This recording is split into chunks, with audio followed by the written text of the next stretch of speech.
Good evening, and thank you for joining us. We're going to begin tonight with breaking news. President Biden's coronavirus czar says the country is in a national emergency and that everything is on the table when it comes to speeding up the production and distribution of vaccines. Experts say with the coronavirus now mutating into even more contagious strains, the only way to stop another surge in infections is to vaccinate enough Americans to stop the ability for the virus to mutate. The head of the CDC now says the U.S. has more than 300 cases of a highly contagious new strain first found in the U.K., which is now spreading like wildfire across Europe. Now, doctors say that's worrisome because strains that spread easily will lead to more Americans getting infected and dying.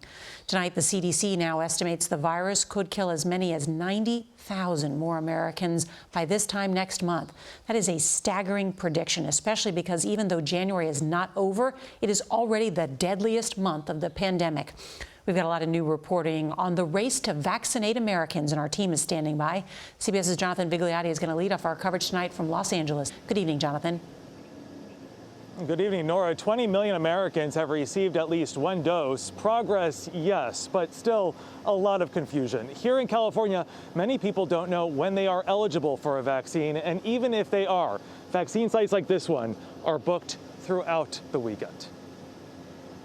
Tonight, the Biden administration under growing pressure to get the rollout right. CBS News asked the White House's COVID response team if it would use the Defense Production Act to manufacture more vaccines. That's something that's under active exploration. As you can imagine, it's not as simple as walking in and flipping a switch. Also tonight, CBS News learning that FEMA, which is about to set up as many as 100 vaccination sites around the country, has now approached the Defense Department, asking for up to 10,000 service members to help administer doses. And the CDC confirming it is actively looking into mandating that all air passengers be tested before boarding, and that would include all domestic flights. This as the variant first found in the UK has now been detected in at least 28 states, including Alaska.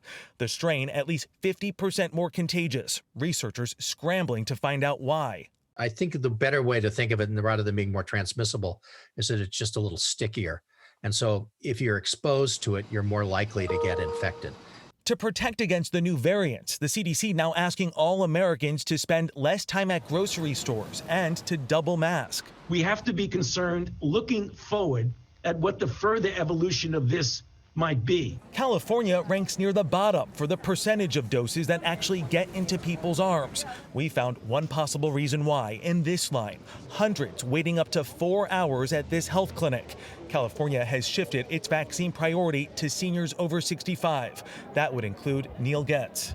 What has it been like? It's very disorganized and confusing. The non-socially distanced line is filled with the most vulnerable, and Getz says his story is typical. It either shows every date full, so they keep taking you 1, 2, 3 levels, and then to go back and start again. We understand that the vaccine supplies are finite. We only have so many, and we need to get them into people.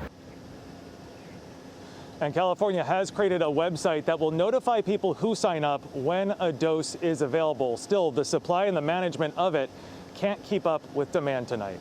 Nora? Jonathan Vigliotti, thank you.